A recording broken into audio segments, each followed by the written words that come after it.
Le capitaine Ibrahim Traoré fustige les dirigeants de la CEDEAO dans un discours marquant et historique au premier sommet de l'AES sans lire un bout de papier. Suivons-le. Ces impérialistes n'ont qu'un seul cliché en tête. L'Afrique est l'empire des esclaves. C'est comme ça qu'ils voient l'Afrique. Pour eux, les Africains les appartiennent. Nos terres les appartiennent. Nos sous-sols les appartiennent. Ils n'ont jamais pu changer de logiciel jusqu'à aujourd'hui. C'est déplorable. Mais comment procèdent-ils? C'est malheureusement depuis donc ces années 60 où ces simulacres d'indépendance ont été donnés à l'Afrique. Ils n'ont juste fait que placer des valets locaux à la tête, selon eux, de leur sous-préfecture pour pouvoir continuer à les alimenter. Ces valets locaux que nous allons qualifier aujourd'hui d'esclaves de salon n'ont d'autre repère que de chercher à vivre comme le maître, à satisfaire le maître et à faire tout ce que le maître lui dicte. Ils volent, ils pillent nos États, amènent tout chez le maître et leur richesse est conservée chez le maître. Ils font tout pour vivre comme le maître et toujours le satisfaire. Lorsque le maître commande, ils exécutent. Savez-vous qui sont ces esclaves de salon? Eh bien, nous allons vous expliquer ce que c'est. Ce sont des individus qui n'ont aucune dignité, qui n'ont aucune morale, qui n'ont aucune personnalité. Mais le maître esclave a toujours su identifier ces individus. Ils sont toujours prêts à trahir leurs frères pour satisfaire le maître. Ils nous ont trahis depuis l'indépendance et d'autres continuent jusqu'à aujourd'hui à nous trahir au profit de leur maître. Ces individus continuent toujours, contre vents et marées, à piller l'Afrique, à aider le maître à piller l'Afrique. Ils se plaisent à le dire chaque année dans leurs sondages économiques. Le Burkina est le pays le plus pauvre, le Mali est le pays le plus pauvre, le Niger est le pays le plus pauvre. Nous sommes classés parmi les derniers. Très bien, si nous sommes aussi pauvres qu'ils le disent, mais quand est venu le moment de prendre nos responsabilités, nous avons demandé à ces maîtres de quitter les lieux. Pourquoi ne veulent-ils pas partir? Lorsque nous prenons le cas du Niger, depuis plus de 40 ans, certains pays exploitent l'uranium pour produire de l'énergie chez eux. D'Ottawa jusqu'à Paris, les rues sont illuminées, c'est la lumière. Mais au Niger, c'est l'obscurité qui nous est servie. Lorsque vous partez dans nos États, nos sols sont troués de toutes parts pour rechercher les métaux précieux tels que l'or. Mais souvent, il n'y a même pas la moindre route accessible pour atteindre les zones où ils exploitent l'or, encore moins certains services sociaux de base.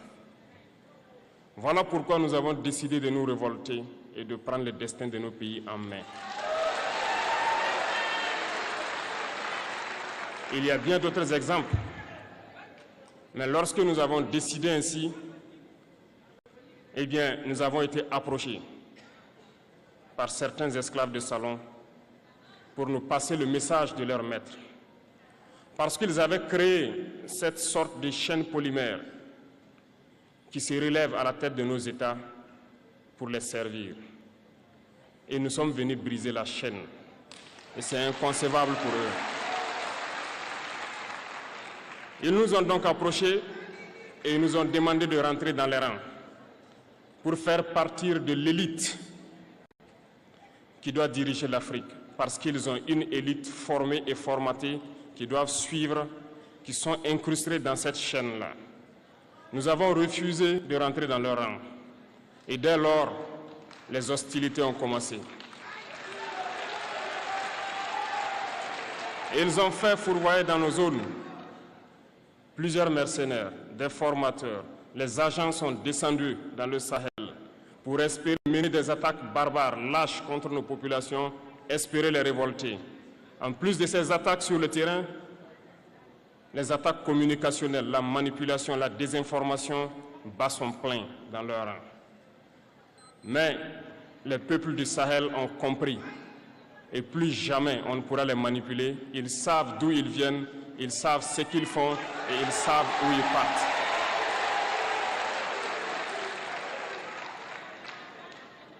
Nous n'allons plus permettre cela. Les gens sont éveillés et les gens se battent aujourd'hui, pas pour nous-mêmes, mais pour les générations à venir. Et merci à tous pour le combat qui est livré. Cela ne nous fait jamais pleurer. Nous n'allons pas trembler. Nous allons affronter. Nous allons nous battre pour l'indépendance réelle, pour notre liberté.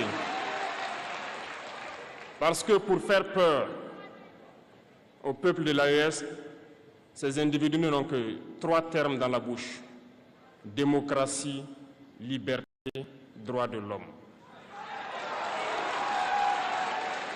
Bien sûr, leurs valets locaux ne sont élus que dans un processus démocratique, libre et transparent selon eux leurs valeurs. Quoi de plus normal qu'on veuille nous imposer cela, parce que c'est eux qui édictent les règles. Très bien, nous avons décidé de nous assumer. Voilà pourquoi un 26 juillet 2023, lorsque le Niger a décidé de tourner la page, les esclaves de salon et leurs maîtres sont montés sur les grands chevaux. Ils ont mis leurs valets locaux en avant et ont décidé de mener une guerre contre le peuple nigérien. Nous avons donc dit, quiconque osera s'en prendre au Niger nous aura en face, parce que nous mènerons une guerre sans merci jusqu'à la dernière goutte de sang pour quiconque osera s'attaquer à nos États. La famille, qu'est-ce que vous en pensez? Perso, discours poignant, marquant, frappant, déterminant et personne déterminée. Honneur, respect, bonheur, que du respect pour le capitaine Ibrahim Traoré. Il a tout dit sans lire un papier. Nous ressentons en lui une volonté d'en découdre, d'en finir, d'avancer, d'évoluer. Félicitations. Pour un premier sommet, je peux dire bravo. D'entrée de jeu, les pièces du puzzle s'assemblent. Je pense que cette aventure nous promet de belles surprises.